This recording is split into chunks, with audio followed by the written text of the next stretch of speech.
Buonasera, bentrovati, eccoci all'appuntamento con il nostro spazio sportivo, la web tv è venetoglobe.com, il nostro canale 95 invece è quello di Caffè TV 24 che ci ospita da un paio di settimane a questa parte, intorno alle 19:40 la prima edizione, intorno alla mezzanotte la seconda in replica. E allora andiamo subito a vedere quali sono le principali notizie di oggi, lo sport dopo il weekend appena trascorso. Cominciamo dalla nazionale italiana di calcio, quella di Mancini che a San Siro gioca bene ma non riesce a segnare e a battere il Portogallo e quindi rimane fuori dalle Final Four, ora amichevole con gli Stati Uniti.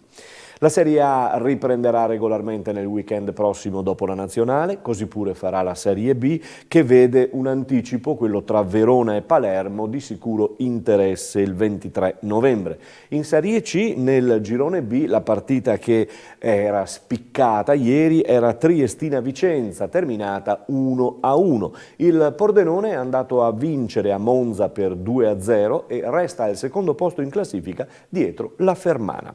La Serie D nel girone C è giunta alla 11ª giornata con il Montebelluna che pareggia in casa contro il Campodarsego per 1-1. Vedremo nel dettaglio poi domani altri risultati e i commenti su questa giornata. In eccellenza, girone B, 11ª giornata, Mestre Elia Piave 2-2, Istrana Luparense 1-2, vince la capolista, Liventina Nervesa 1-1, Union Pro batte Treviso 3-1, crisi aperta più che mai del Treviso, Union QDP Real Martellago 1-1, Vittorio Veneto 1, Porto Mansuet 3 che ritorna alla vittoria, la prima di Stefano Andretta. Andiamo a Pieve di Soligo, Eclisse Calvinoale 2-2 il risultato finale, la cosa bella sono stati raccolti 2.000 euro per essere consegnati al consigliere regionale Villanova che li porterà alle popolazioni del Bellunese. 2.000 euro, veramente una bella raccolta. Sentiamo l'intervista invece per il calcio e per lo sport con Stefano Della Bella, tecnico di casa.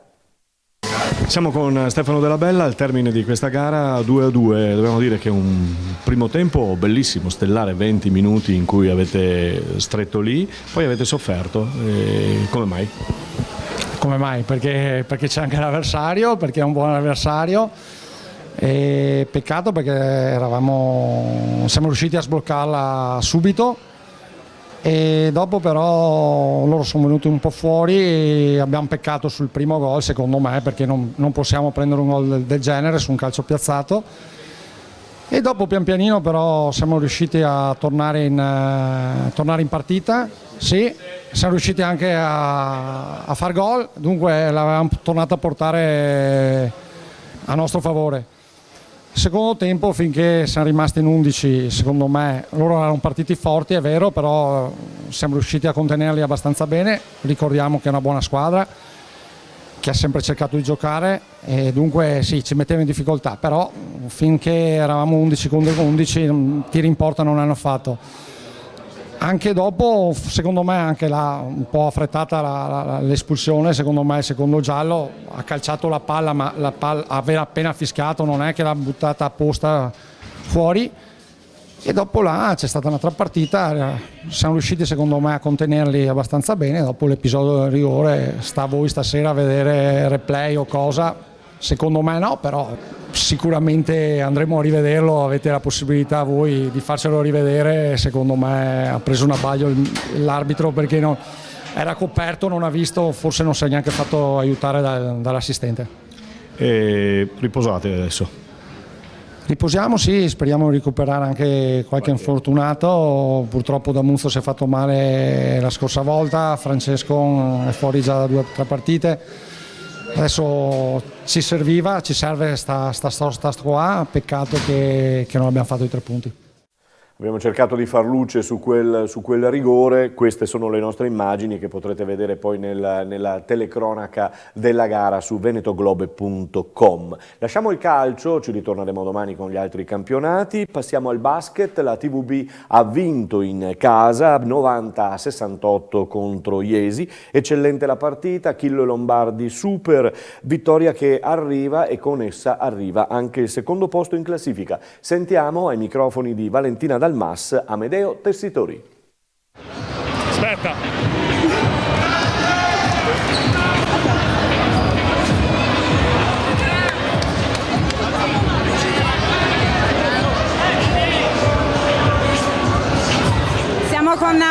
investitori, buone sensazioni oggi in campo, avete portato a casa questa partita che non era facile. No, di sicuro non era una partita facile, come non lo è nessuna di questo campionato. Siamo stati bravi a tenere botta magari alle 2 o 3 volte che loro hanno provato a ritornare in partita e poi a tenere sempre una intensità molto alta. Appunto, intensità che l'hai tenuta pure tu, oggi non sei stato particolarmente falloso. No, infatti, ora ultimamente mi sto accorgendo che in casa non mi stanno fischiando molti falli, il problema è fuori casa. Sto cercando di migliorare, ora vediamo un po' la prossima partita fuori casa. Ascoltami, cosa vi aspetta in trasferta, prossima partita? Di sicuro la prossima partita sarà molto difficile, dove dovremo iniziare subito da martedì a mentalizzarci per la partita di domenica e dare tutto già in settimana. Bocca al lupo, buon lavoro. Crepi, grazie. Questa è la TVB, grazie a Valentina Dalmas. Il Ponzano Basket di Serie A2 femminile purtroppo ha perduto a Bolzano 58-40. Ora turno interno al Pala Cicogna sabato alle 20 contro il fanalino di coda Albino. Necessari vittoria e 2 punti. La Rucker Sanve in Serie B invece in casa vince contro Reggio al Pala Saccon per 94-79 e torna a correre. Sabato trasferta sul campo della Juvi Cremona. Domani ne parliamo con Marco Mian e con il nostro servizio. Andiamo a parlare di volley. Limoco Volley Conegliano vince per 3-0 anche a Chieri e continua la sua marcia in campionato a preparare una settimana inframmezzata dallo scontro di Champions contro Scandicci al Palaverde alle 20:30 mercoledì. Purtroppo nella gioia del 3-0 c'è ancora una tegola capitata ad una delle giocatrici più importanti, eccola qui in questa, vedete, scivola Megan Easy e per lei si parla nuovamente di strappo o quantomeno rottura del tendine di Achille, una rottura che aveva già avuto nella passata edizione. Guardate il dolore e la tristezza naturalmente di Megan Easy, che certamente possiamo dire tutto, bravissima atleta ma decisamente sfortunata. In bocca al lupo per una prontissima guarigione ancora una volta alla nostra americana Megan Easy. Andiamo a sentire quello che è successo a Chieri e il riassunto della giornata da parte della Lega. Chieri e Conegliano regalano spettacolo in questa sesta giornata di Serie A1 e il match del Palafenera si chiude con un 3-0 in favore delle ospiti. Le bianco-blu non mollano e lottano dal primo all'ultimo punto, ma sono le campionesse d'Italia in carica ad avere la meglio. Si tratta comunque della migliore prestazione stagionale delle collinari, che si giocano alla pari tutti e 3 i 7. Sul versante veneto, coach Santarelli opta per un sano turnover e scende in campo con la diagonale Volos-Nagaoka, che risulterà decisiva ai fini del punteggio. Danesi e Samadan al centro, Easy e Tirozzi come bande e Fersino a completare la formazione titolare. Coach Secchi risponde con il sestetto che si è visto giovedì sera contro Busto Arsizio.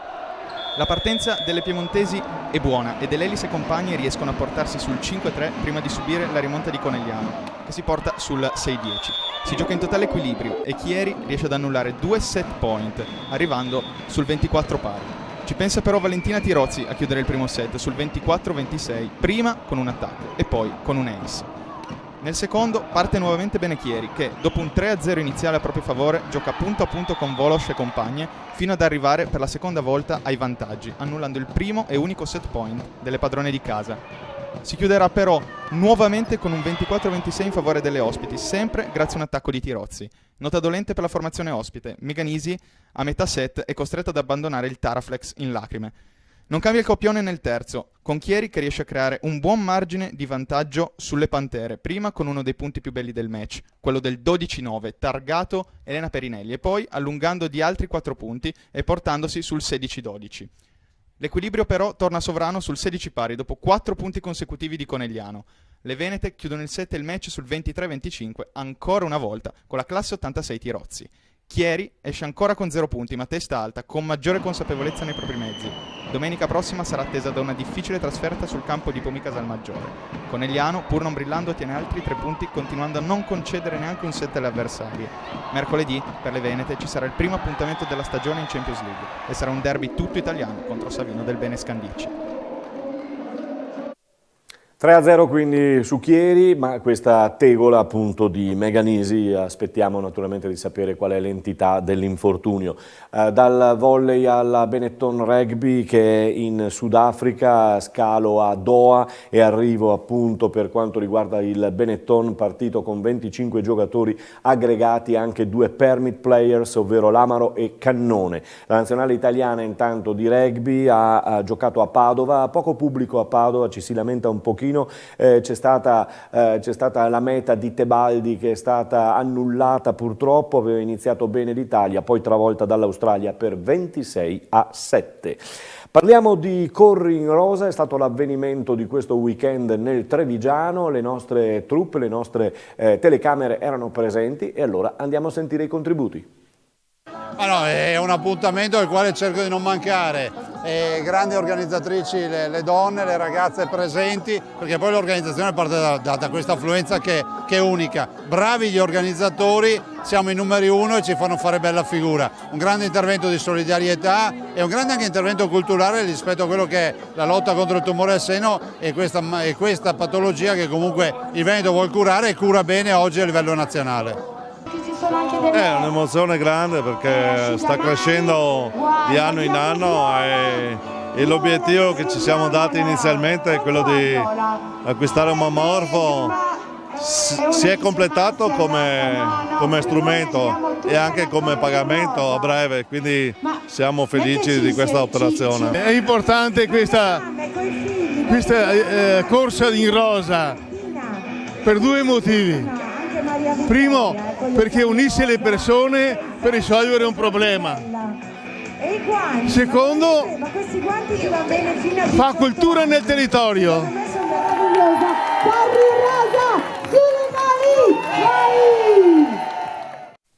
È stata un gran successo di pubblico, di presenze e di raccolta naturalmente per quanto riguarda queste tecnologie che verranno ancora recuperate e donate ai vari ospedali della nostra zona. Per quanto riguarda il nostro appuntamento è tutto, ci risentiamo domani, andremo anche a parlare di una serata dello sport nel Trevigiano, sempre a San Pietro di Feletto, con numerosi ospiti, ne parleremo nelle prossime giornate. A tutti voi una buona serata, ci risentiamo sul canale 95 di Caffè TV 24 ogni sera alle 19:40, in replica intorno alla mezzanotte e poi on demand su www.venetoglobe.com. Buona serata.